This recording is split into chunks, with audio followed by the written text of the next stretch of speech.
Welcome to all student.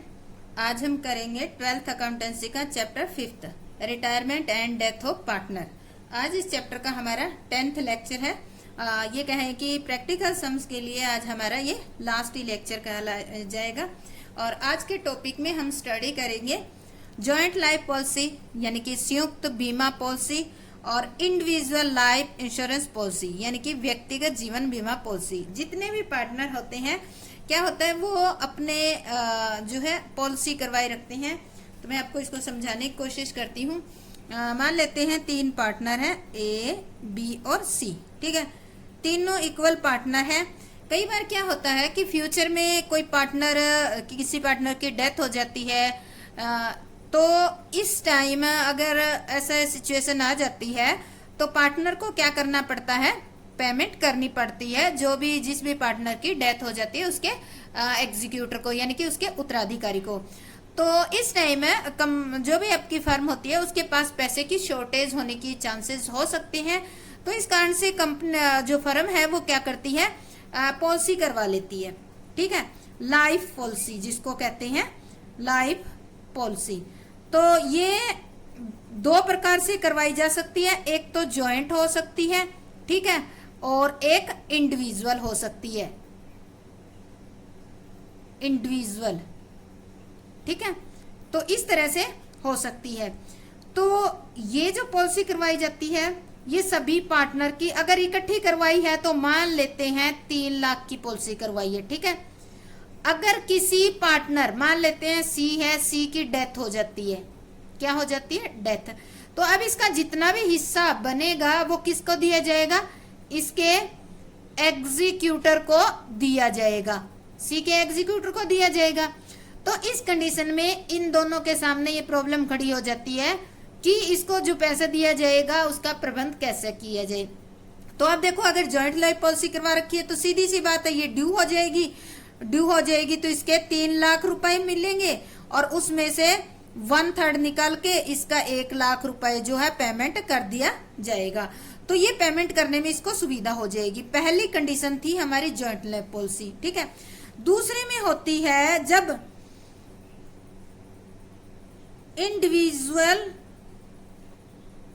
Individual policy ली जाती है।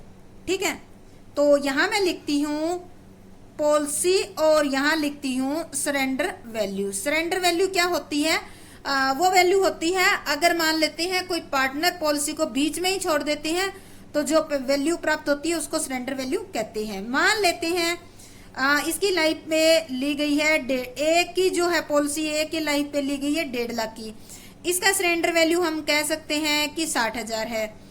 इसी तरह बी जो है, बी की लाइफ में ली गई है पॉलिसी 3 लाख, अलग अलग भी हो सकती है, सेम वैल्यू भी हो सकती है, और इसका हम मान सकते हैं कि 1.5 लाख रुपए इसका सरेंडर वैल्यू है।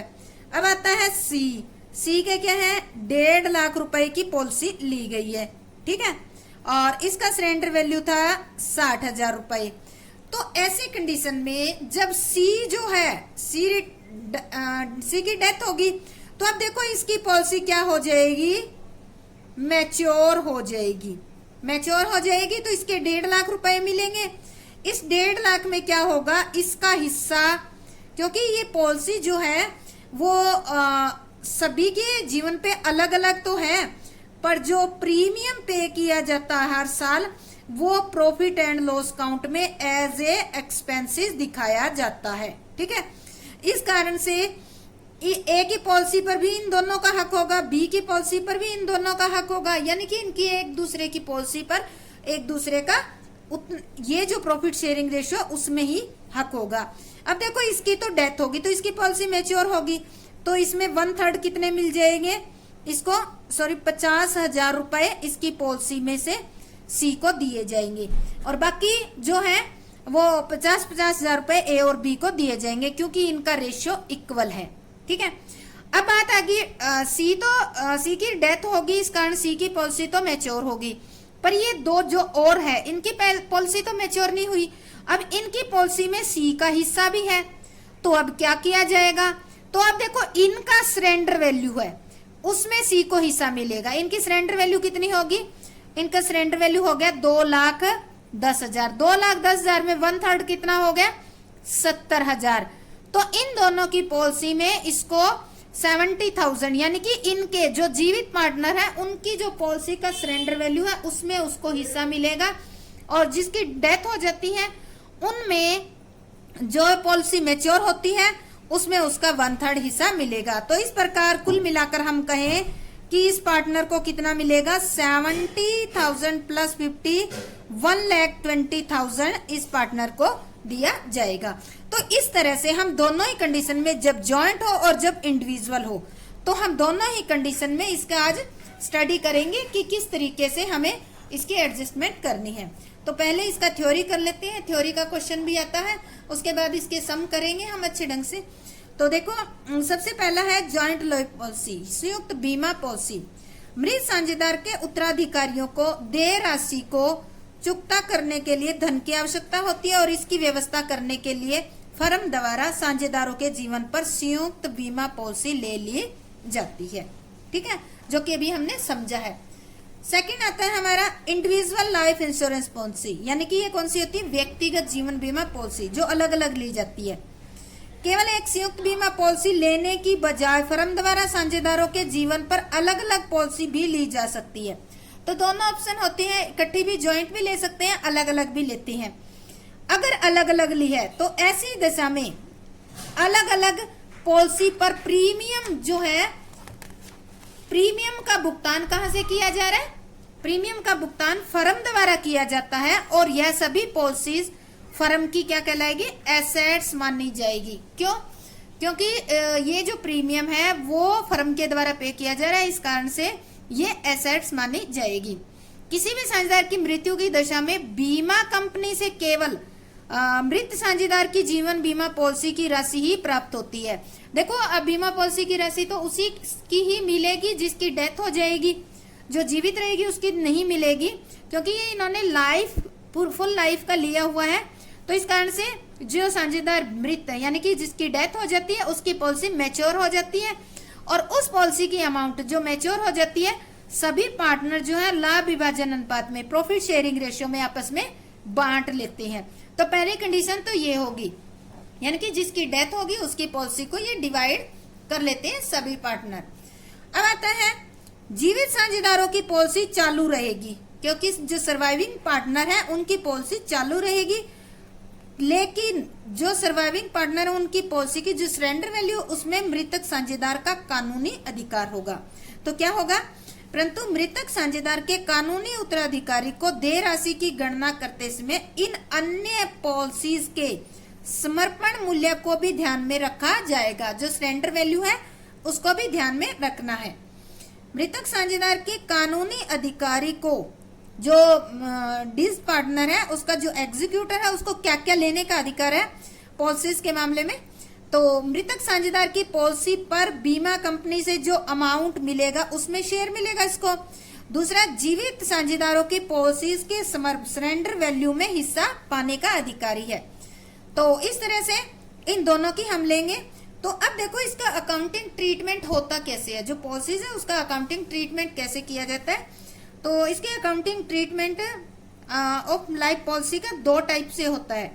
फर्स्ट कंडीशन जब आती है जब समर्पण मूल्य यानी कि सरेंडर वैल्यू को बुक में नहीं दिखाया गया हो, यानी कि आपने बुक के अंदर लाइफ पॉलिसी के नाम से अगर अकाउंट ओपन नहीं कर रखा है तो इसका मतलब आपने बुक के अंदर सरेंडर वैल्यू नहीं दिखा रखी है। सेकंड आता है जब समर्पण मूल्य पुस्तकों में दिखाया गया हो। सरेंडर वैल्यू अगर बुक में दिखाया गया है तो ये लाइफ पॉलिसी अकाउंट के नाम से ही शो किया जाता है। तो हम दोनों करेंगे, जब बुक में दिखाया हो सरेंडर वैल्यू और जब नहीं दिखाया हो। तो इसकी हम पहले हम करेंगे जब सरेंडर वैल्यू बुक में नहीं दिखाया गया हो तब हम कैसे करेंगे। तो पहली कंडीशन में when surrender value are not appearing in the books, ऐसी दशा में प्रीमियम की पूरी राशि को अन्य व्ययों की तरह प्रॉफिट एंड लॉस अकाउंट में डेबिट किया जाएगा। अगर प्रीमियम को आपने सीधा से ध्यान रखना है, अगर प्रीमियम बुक के अंदर अपीयर नहीं है तो जो प्रीमियम होगा वो कहाँ दिखाया जाएगा? प्रॉफिट एंड लॉस अकाउंट के डेबिट में दिखाया जाएगा, जो और खर्चे अन्य एक्सपेंसेस की तरह ही। और पुस्तकों में लाइफ पॉलिसी अकाउंट ओपन नहीं किया जाएगा। और पॉलिसी के समर्पण मूल्य को स्थिति विवरण के संपत्ति पक्ष में नहीं दिखाया जाएगा। जब आपने लाइफ पॉलिसी अकाउंट ही नहीं दिखाया तो सरेंडर वैल्यू भी नहीं दिखाओगे, तो सरेंडर वैल्यू को अभी आप क्या करोगे, बैलेंस शीट के एसेट साइड में नहीं दिखाओगे। इस कंडीशन में हम एंट्री क्या करेंगे, जब बुक में आपका सरेंडर वैल्यू नहीं दे रखी है तब। सबसे पहले पहला पॉइंट, पॉलिसी के ड्यू होने पर या मृत्यु पर बीमा पॉलिसी से प्राप्त राशि। ये कौन सी बता रहे हैं, जो पार्टनर जिसकी मृत्यु हो जा रही है उसकी पॉलिसी के बारे में बात की जा रही है। हम ये यहां लिख लेते हैं, मृत साझेदार की पॉलिसी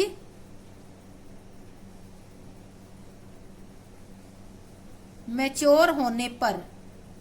ठीक है, ये कंडीशन कब है, जब पार्टनर की जो है मृत साझेदार जो यानी कि जिसकी मृत्यु हो जाती है उसकी पॉलिसी ड्यू करती है, क्लेम हम कंपनी से मांगते हैं।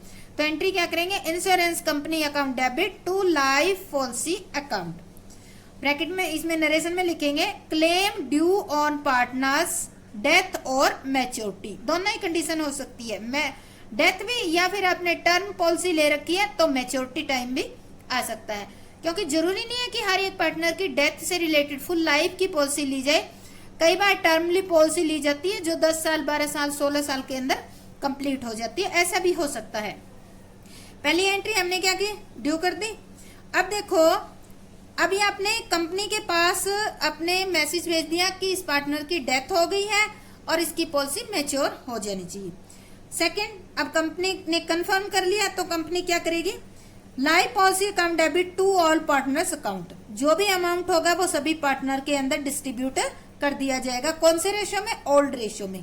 Claim on policy credited to all partner capital account in old ratio, यानी कि सभी का ही पार्टनर का हिस्सा है, इसलिए ऑल पार्टनर को हम क्रेडिट करेंगे। सेकंड आता है, अब देखो जिसकी मृत्यु हुई उसकी पॉलिसी तो ड्यू हो चुकी है, उसको हमने बांट दिया है, पर बाकी कौन से रह गए, जो जीवित साझेदार है उनकी पॉलिसी का जो समर्पण मूल्य है उसमें भी मृत साझेदार का हिस्सा है। तब हम क्या करेंगे, तो इसमें एंट्री करेंगे surviving partners capital account debit. कौन सी वैल्यू हो ली जाएगी, यहाँ पे सरेंडर वैल्यू ली लेनी है आपको। ठीक है, surrender value to Ds partner capital account, यानी कि जो सरेंडर वैल्यू है सर्वाइविंग पार्टनर की पॉलिसी में वो जो है वो वैल्यू ये डीज पार्टनर को दे देंगे, यानी कि उनकी पॉलिसी ड्यू नहीं हुई है तो वो पर्सनली इसको पे करेंगे। तो एंट्री करेंगे surviving partners capital account debit to Ds partner capital account. Narration लिखेंगे deceased partner share in surrender value of surviving partners policies. तो ये कंडीशन होगी हमारी। तो अब इसके बेस पे हम क्या कर लेते हैं, एक सम कर लेते हैं। जब आपका बुक के अंदर सरेंडर वैल्यू नहीं दिखा रखी हो तो आप एंट्री किस तरीके से करोगे, तो ये एक हम सम करते हैं। तो देखो इसमें देखा है A B and C are partner sharing profit in the ratio 3:1। 3:1 के रेशियो में the firm had taken insurance policy on the lives of the partner and premium paid was charge to profit and loss account every year. The policy amount and surrender value on that date were as follows. Policy की amount दे दी, तीन A B C तीनों की policy की amount और उनकी surrender value. आगे कह रहा है इनकी देखो, ए की है पॉलिसी 2 लाख की, सरेंडर वैल्यू है 80,000, बी की 3 लाख की पॉलिसी है और 1 लाख सरेंडर वैल्यू है, सी की 150 की पॉलिसी है और 45,000 सरेंडर वैल्यू है। Pass necessary journal entry if C dies, पहली कंडीशन में दे रखा है सी डाइज ऑन 15 मार्च 2017 को अगर इसकी डेथ हो जाती है तो ठीक है। और इसके बाद देखो सी बी कंडीशन में दिया है सी रिटायर, यानी कि इस टाइम इसकी डेथ नहीं होती, रिटायर हो जाता है। तो अब एक छोटी सी बात ध्यान दो, जब डेथ हो जाएगी जिसकी तो उसकी पॉलिसी क्या हो जाएगी, ड्यू हो जाएगी। बी जो कंडीशन है इसमें क्या हो गया, इनकी डेथ नहीं हो रही तो ये पॉलिसी मैच्योर नहीं होगी।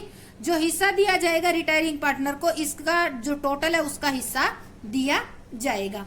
तो हम एंट्री करते हैं इसमें। ये हमारा जो क्वेश्चन है इलिस्ट्रेशन नंबर हमारा है 63, डीके गोयल की बुक में है। तो इसको लेकर हम करते हैं। तो सबसे पहले देखो इनका रेशियो कितना है। सबसे पहले रेशियो लिख लो, ए बी और सी का रेशियो कितना दे रखा है, 3, 2 और 1 का रेशियो दे रखा है। अब देखो इसमें जो सी है वो उसकी या तो डेथ हो जाती है, 2 पॉइंट है हमारे पास।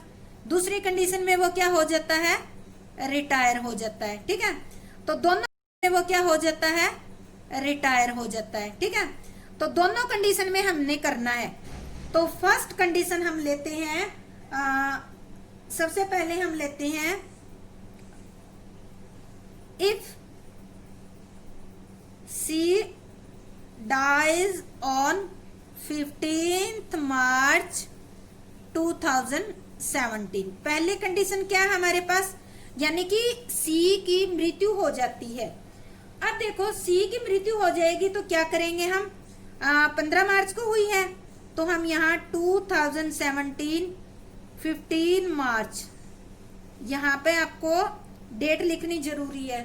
ठीक है, तो हम पहली एंट्री क्या करेंगे, ये हमारी हो जाएगी वर्किंग नोट के लिए। ठीक है, तो पहली एंट्री हम क्या करेंगे, इंश्योरेंस कंपनी। अब देखो इनकी पॉलिसी मैं लिख देती हूँ यहाँ। सी की जो है पॉलिसी कितने की है, 1,50,000 की है। ठीक है, तो इसी में ही इसका हिस्सा लिया जाएगा। इसका हिस्सा कितना आएगा, 1/6 होगा। तो सबसे पहले हम इंश्योरेंस पॉलिसी को क्या कर देते हैं, due. Insurance company account debit to life policy. ठीक है, कितने की है, पूरी की पूरी ड्यू की जाएगी ना कंपनी के पास। तो कंपनी को बताया जाएगा कि इतने रुपए की पॉलिसी है और ये हमारा जो पार्टनर है इसकी डेथ हो गई है। तो हम यहाँ लिखेंगे नरेशन में, claim due on C's death. किस कारण से क्लेम ये ड्यू की है, सी की डेथ होने के कारण से। अब देखो ये जो पॉलिसी की वैल्यू है ये मिलेगी तो तीनों पार्टनर को इस रेशियो में बांटनी होगी। सेम डेट को मान लेते हैं मिल गई है, तो life policy account debit to A's capital account to B's capital account और टू सीज कैपिटल अकाउंट। देखो कितने की ड्यू हुई है, यानी कि आपको कितने मिलेंगे, 1,50,000 रुपए, क्योंकि ये पॉलिसी इतने की थी और सी की डेथ होगी तो तीनों के हिस्से में प्रॉफिट शेयरिंग रेशियो में बांट देंगे। तो ये इनके आ जाएगा 75,000 और इसके बी के 50,000 और सी के आ जाएगा 25,000। तो ये लिखेंगे amount due on C's policy credited to all partner. ठीक है, इन ओल्ड रेशियो, ये लिखना जरूरी है। तो ये हमारी एंट्री हो जाएगी इस कंडीशन में। तो अब देखो ये जो पार्टनर सी था इसकी डेथ में इसकी पॉलिसी को ड्यू कर दिया, इसकी पॉलिसी की अमाउंट आई तो आपस में बांट लिया, यानी कि इसके हिस्से कितना आ गया, 25,000 आ गया। अब जो है ए की पॉलिसी है और बी की पॉलिसी है, पर उनकी सरेंडर वैल्यू लेंगे क्योंकि वो पॉलिसी मैच्योर नहीं हुई है। तो ए की जो सरेंडर वैल्यू है पॉलिसी का वो कितना, 80,000 और बी की पॉलिसी का जो है सरेंडर वैल्यू है वो है 1 लाख। तो टोटल वैल्यू कितना हो गया, ये 1,80,000। अब देखो 1,80,000 जो हो गया इसमें भी सी का शेयर होगा, सी शेयर इन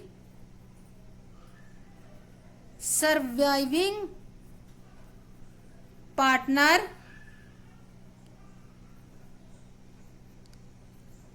पॉलिसी। ठीक ठीक है, ब्रैकेट में सरेंडर वैल्यू भी लिख सकते हो। तो ये टोटल वैल्यू है 1,80,000। इसमें इसका हिस्सा कितना आएगा 160, यानी कि 1/6, तो 30,000 रुपए इसका आएगा, यानी कि इस पॉलिसी में। अब ये देगा कौन कौन? अब इनकी जो ए और बी है उनकी पॉलिसी तो मैच्योर हुई नहीं। अगर नहीं मैच्योर हुई है तो ए और बी जो है इनका रेशो जो है गेनिंग रेशो इनका दे रखा है 3:2। इस रेशो में क्या करेंगे, ये दोनों दे देंगी।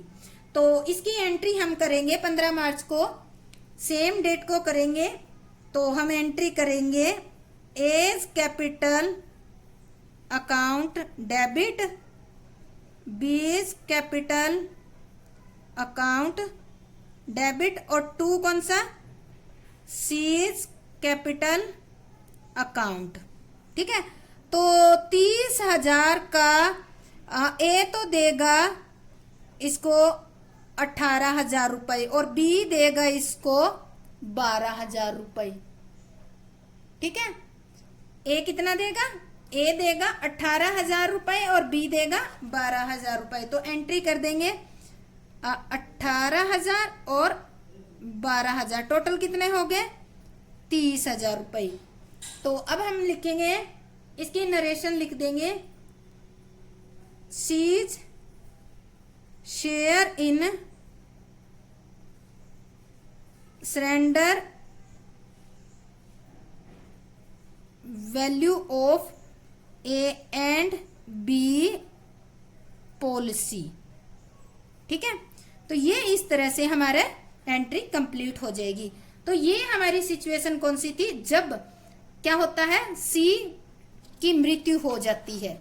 दूसरी कंडीशन में हमारा आता है, इसी सम का है, सेकंड कंडीशन दे रखी है हमारे इस सम के अंदर।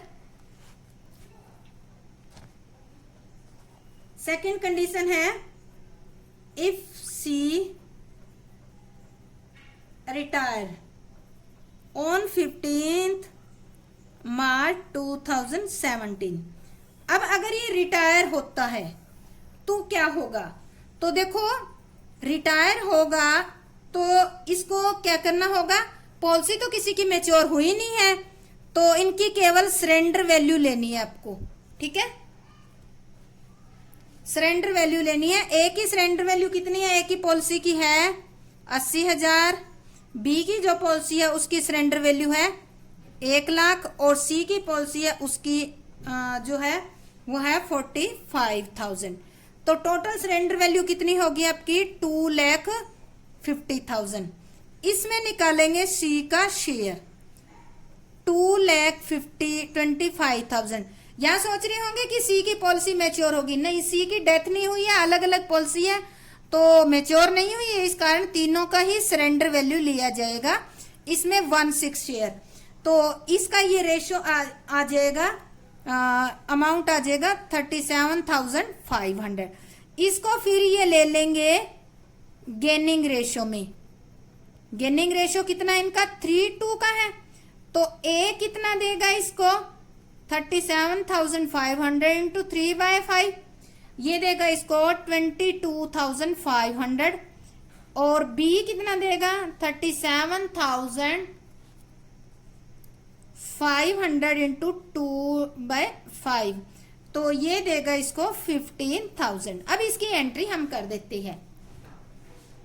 तो एंट्री का हम करेंगे, डेट वही लेनी है, A's capital account debit, B's capital account debit, और 2 कौन जा रहा है, सीज कैपिटल अकाउंट।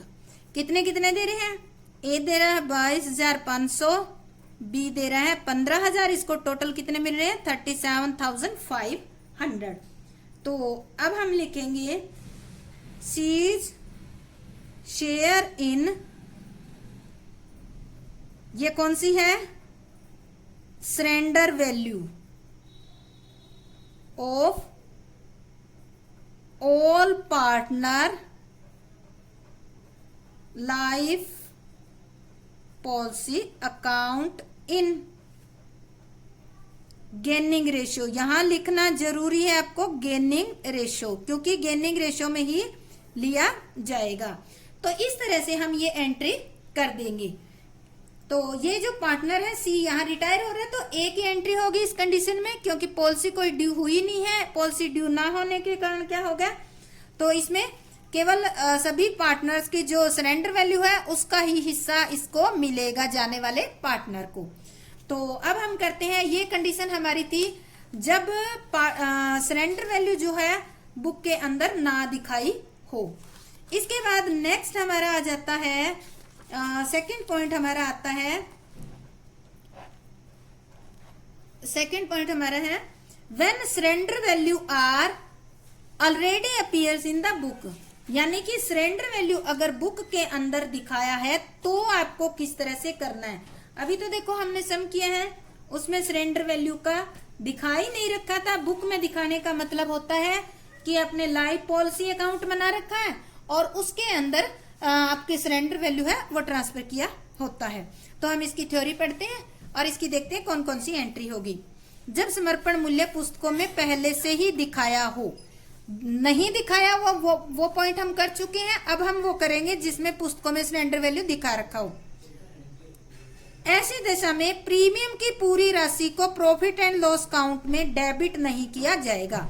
उस कंडीशन में जब सरेंडर वैल्यू यानी कि सरेंडर वैल्यू बुक में नहीं दिखा रखा है तो आपको याद रखना है प्रीमियम को P&L अकाउंट में डेबिट करना है।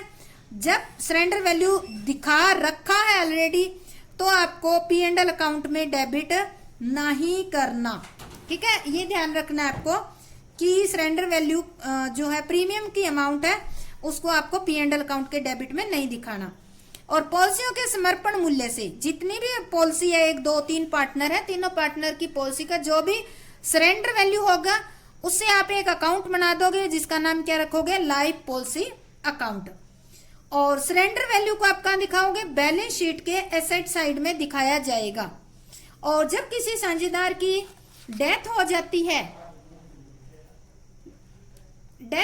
है तो बीमा कंपनी से राशि प्राप्त होती है, तो सभी साझेदारों के पूंजी खातों में वो राशि क्रेडिट कर दी जाती है पहले की तरह ही।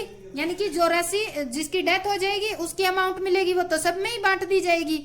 और जो बीमा कंपनी से प्राप्त राशि में से जो भी बीमा कंपनी से राशि प्राप्त होगी उसमें से सरेंडर वैल्यू को घटाकर जो बाकी राशि बचेगी हम वो दिखाएंगे।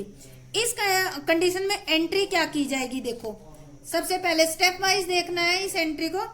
पॉलिसी के ड्यू होने पर या साझेदार की मृत्यु होने पर बीमा कंपनी से प्राप्त राशि। इस कंडीशन में क्या है, जो पार्टनर जिस पार्टनर की मृत्यु हो जाती है उस पार्टनर की पॉलिसी ड्यू हो जाती है और उसको ड्यू करने के लिए एंट्री क्या करती है, insurance company account debit to life policy account, claim due on partner death और मैच्योरिटी। ठीक है, इसके बाद जब पैसा आ जाता है तो पहले वाली कंडीशन में क्या किया था, जो भी पैसा आएगा कंपनी से वो सभी पार्टनर बांट लेंगे, पर इस कंडीशन में ऐसा नहीं होगा। Life policy account received amount minus surrender value, यानी कि जो भी रिसीव्ड अमाउंट है, मान लेते हैं 1 लाख की पॉलिसी आपको रिसीव्ड हुआ 1 लाख रुपए। ठीक है, आपने 45,000 का क्या था सरेंडर वैल्यू थी, तो अब जो 55,000 जो अमाउंट बचेगा वही क्या होगा, ऑल पार्टनर में डिवाइड किया जाएगा। अब हम एंट्री करेंगे इसकी, life policy account debit to all partner capital account, life policy account credited in all partner capital account. देखो इसमें हमने ये एंट्री कर दी, ये जो 55 रुपीज है उसको हमने ऑल पार्टनर में डिवाइड कर दिए। थर्ड कंडीशन आती है, देखो पहले वाले में हमने क्या किया था, जो पॉलिसी की वैल्यू उसको बांटने के बाद जो सर्वाइविंग पार्टनर थे उनके जो सरेंडर वैल्यू था उसको भी मृत साझेदार को हिस्सा दिया था। पर इस कंडीशन में जब आपने सरेंडर वैल्यू पहले ही बुक में दिखा रखा है तो इस कंडीशन में हम क्या करेंगे, कोई एंट्री नहीं करेंगे, यानी कि सरेंडर वैल्यू में इसको हिस्सा नहीं मिलेगा, हमने यहीं पर लेस कर दिया है। तो इसमें ये लिखना जरूरी है, इस दशा में जीवित साझेदारों की पॉलिसी के समर्पण मूल्यों के लिए कोई एंट्री नहीं की जाएगी, क्योंकि ये मूल्य पहले से ही बैलेंस शीट में दिखाया गया है। हमने बैलेंस शीट में दिखा दिया था, इस कारण से क्या हुआ, बैलेंस शीट की जो भी अमाउंट है वो मिलने के कारण उस पार्टनर को जो भी डीज्ड हो रहा है उसको पहले हिस्सा मिल चुका है। तो अब हम करते हैं इसके बेस पे एक सम करते हैं, कोशिश करते हैं कि वो सम ऐसा हो जिसमें आपका मैक्सिमम जो पोर्शन है या जो भी डिफिकल्टी है वो कवर हो जाए। तो हमने ये सम लिया है, हमारा सम नंबर दे रखा है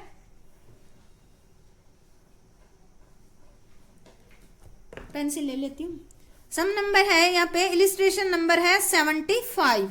ठीक है, ये भी डीके गोयल की बुक से ही बना रही हूँ मैं। कान्हा, सेठ and Mehta were partner in A firm sharing profit in the ratio 3:5। 3:5 का रेशियो दे रखा है।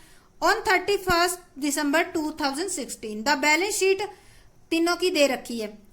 कैपिटल खन्ना, सेठ, मेहता, जनरल रिजर्व दे रखा है। लोन फ्रॉम सेठ, यानी कि जो सेठ है उसने फर्म को लोन दे रखा 50,000 का, क्रेडिटर है आपके 75,000 के। गुडविल दे रखी है फर्म में, बांट देंगे तीनों पार्टनर में 3 लाख की। लैंड एंड बिल्डिंग 5 लाख की, मशीनरी 170,000 की, स्टॉक 30 का, डेटर 120,000 के, कैश 45,000 और प्रॉफिट एंड लॉस काउंट का लॉस है।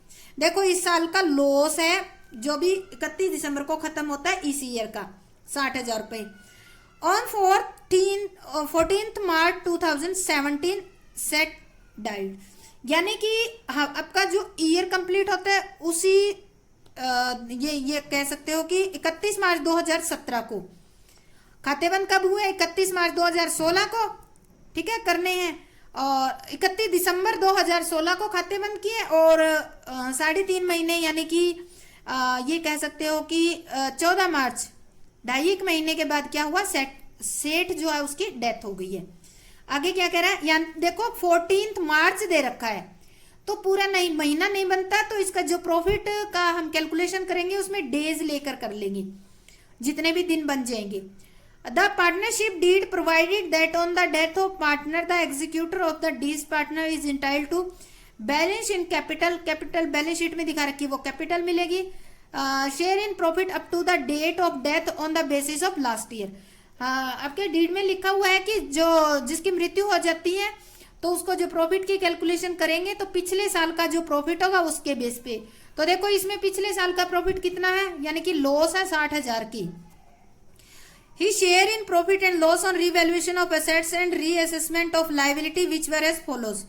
लैंड एंड बिल्डिंग भी एप्रिशिएट बाय 120 तक होगी और machinery was depreciated, machinery depreciate होके 135 होगी। स्टॉक हो गया 25,000 का, जो वैल्यू डाउन होगी वो हम रीवैल्यूएशन अकाउंट में लिख लेंगे।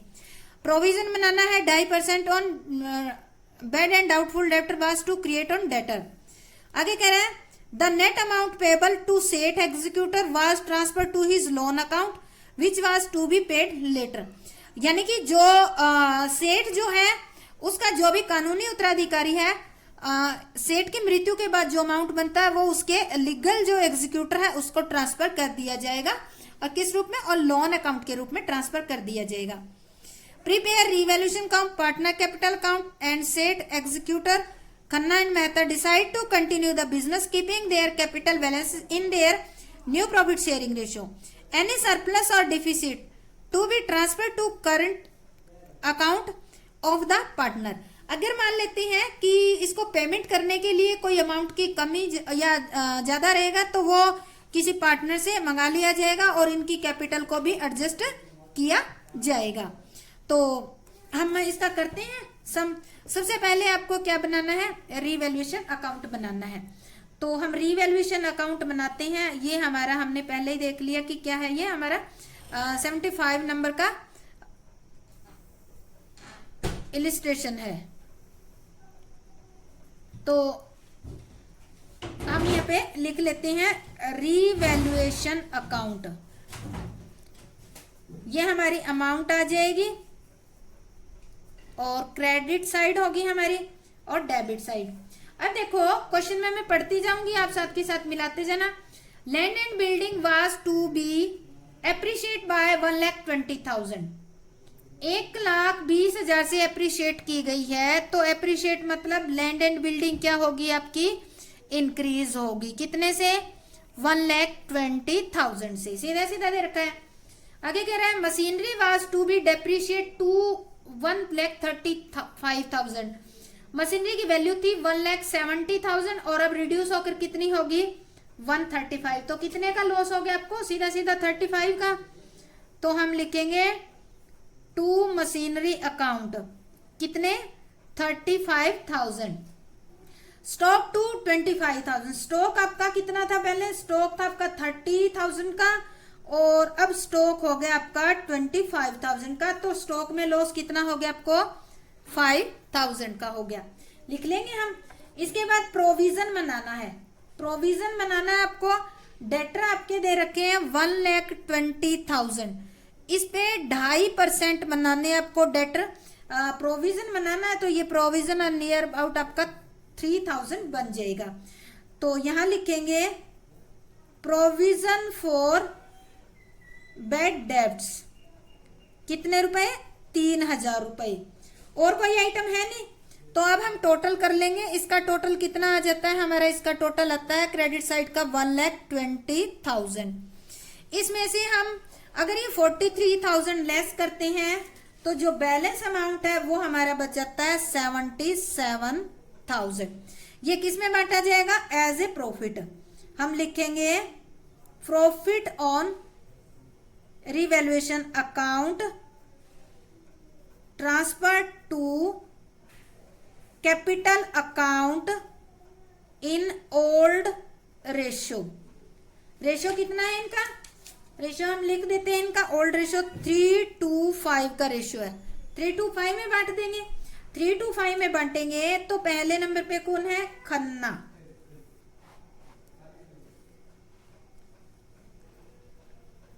खन्ना को कितने मिलेंगे 77 का हम करेंगे तो 23,100 रुपए।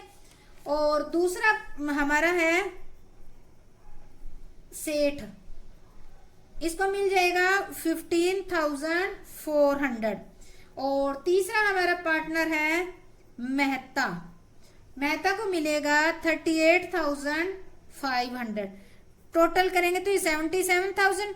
इस तरह से हमारा रिवैल्यूएशन अकाउंट कंप्लीट हो जाएगा। अब ये जो प्रॉफिट है वो हम कहाँ ले जाएंगे, पार्टनर कैपिटल अकाउंट में। अब हम कैपिटल अकाउंट बनाते हैं। तीनों पार्टनर का, जो भी हमारे पार्टनर दे रखे हैं तीनों का कैपिटल अकाउंट बनाते हैं। ये हमारे कैपिटल अकाउंट 3 पार्टनर है, तीनों के बनाएंगे हम। तो ये आ जाएगा हमारा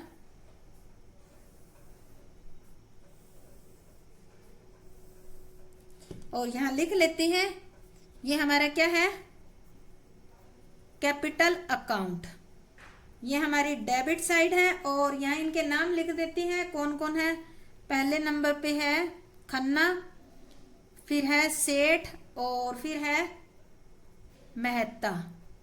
सेम यहाँ लिख देंगे खन्ना, सेठ एंड मेहता। ठीक है, ये हमारी क्रेडिट साइड है। तो आप देखो सबसे पहले आप लिखोगे इनकी बैलेंस शीट में जो बैलेंस दे रखा है वो लिखेंगे। बाय बैलेंस बीडी कितना दे रखा है, खन्ना का 3 लाख रुपए और सेठ का 2 लाख रुपए और ये जो हमारा मेहता है उसका 5 लाख रुपए कैपिटल का बैलेंस है। अब देखो जर्नल रिजर्व दे रखा है, ठीक है, बाय लगाएंगे जर्नल रिजर्व। जनरल रिजर्व का बैलेंस शीट के अंदर है, बता दूं कि कितना है 1 लाख है। ठीक है, तो 1 लाख को आप किस में डिवाइड करोगे, तीनों ये 1 लाख जो है इसको करोगे 3, हमारा रेशियो था 3:2 और 5 का, इसमें डिवाइड कर देंगे तो सीधा सीधा इनके आ जाएगा जनरल रिजर्व 30,000, 20,000 और 50,000 आ जाएगा। और हमने रिवैल्यूएशन का प्रॉफिट निकाला था, प्रॉफिट ऑन रिवैल्यूएशन कितना आया था हमारा 23,100 तो आया था खन्ना के, 15,400 आया था सेठ के और 38,500 आया था मेहता के। अब देखो आपके जो बैलेंस शीट है उसमें गुडविल भी दे रखी है तो हम लिखेंगे 2 गुडविल। गुडविल बैलेंस शीट के अंदर दे रखी है आपकी 3 लाख रुपए। 3 लाख रुपए को इसी रेशियो में बांट देंगे 3:5 में। तो खन्ना की आ जाएगी 90,000 और सेठ की आ जाएगी 60,000 और मेहता की आ जाएगी 150,000। ठीक है, इसके बाद प्रॉफिट एंड लॉस काउंट था बैलेंस शीट के अंदर, प्रॉफिट एंड लॉस काउंट, और वो था 60,000। तो इनका हिस्सा आ जाएगा 18,000 और 12,000 और 13,000। अब देखो आपके क्वेश्चन में ये कह रखा था कि जो जाने वाला पार्टनर सेठ है उसका प्रॉफिट का आप हिसाब आप कैसे करोगे। तो प्रॉफिट आप पिछले वर्ष के उसके बेस पर दोगे, तो पिछले साल का लास्ट ईयर का जो है क्या है, लॉस है, कितनी, 60,000 रुपए। ठीक है, इसमें इसकी डेथ हुई है, इसकी डेथ हुई है 14 मार्च को। ठीक है, खाते और साल स्टार्ट कब हुआ, 1 जनवरी को। 1 जनवरी 2016 से 14 मार्च 2017 तक आपके दिन बन जाते हैं टोटल 73। ठीक है, इसके अकॉर्डिंग हम निकाल लेंगे 60,000 में 73 बाय कितना लेंगे, 365 इंटू में इसका शेयर कितना है, इसका शेयर है 2/10, क्योंकि इसका रेशियो कितना है, इनका रेशियो आपस में है 3, 2 और 5, तो इसकी डेथ हो जाती है। तो ये आ जाएगा, इसके हिस्से आ जाएगा 2400। ठीक है, ये 2400 क्या करेंगे, ये लॉस है क्योंकि इन्होंने पिछले साल के प्रॉफिट के बेस पे कह रखा है और पिछले साल का क्या है, प्रॉफिट तो है ही नहीं, लॉस है। तो यहां लिख देंगे हम to profit and loss suspense account लिखना है आपको। कौन है ये, सेठ है, तो लॉस है तो हमने यहां लिख दिया डेबिट साइड, अगर प्रॉफिट होता तो हम क्रेडिट साइड लिख देते। इसके बाद देखो हर पार्टनर को क्या दिया जाता है, कैपिटल पे इंटरेस्ट दिया जाता है। इसकी कैपिटल कितनी है, इसकी कैपिटल है 5 लाख रुपए, सॉरी लोन पे, कैपिटल पे नहीं, लोन है। लोन इसका कितना है, 50,000 रुपए।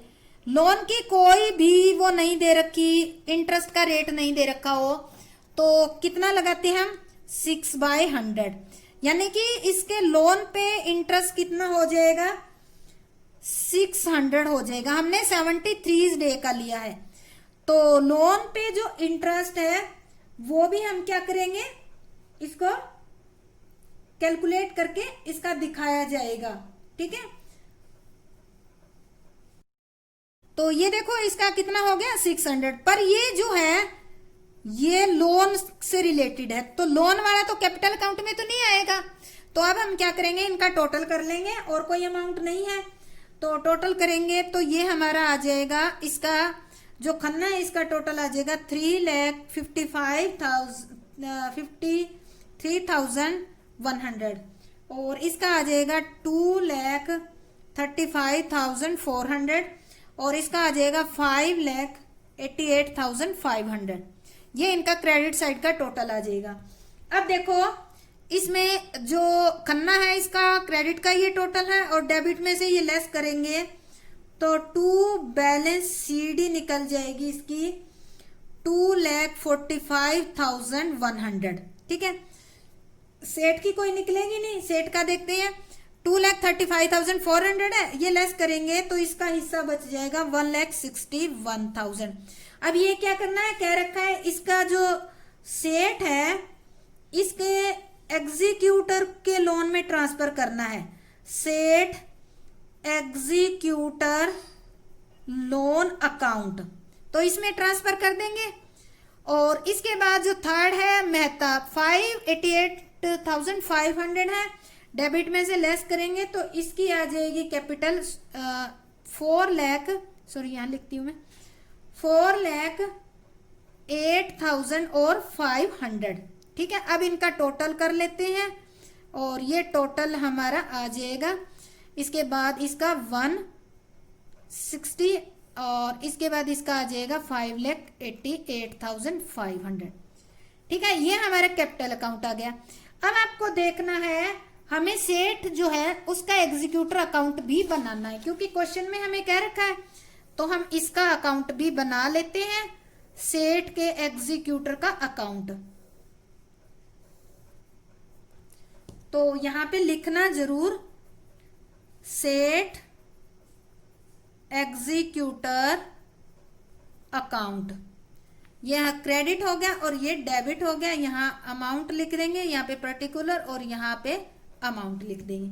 तो देखो सबसे पहले हमने क्या ट्रांसफर किया, बाय सेठ की जो भी कैपिटल है, सेठ कैपिटल अकाउंट कितनी निकाली थी हमने, 1,61,000। ठीक है, इसके बाद फर्म को इसने लोन दे रखा था, बाय सेठ लोन।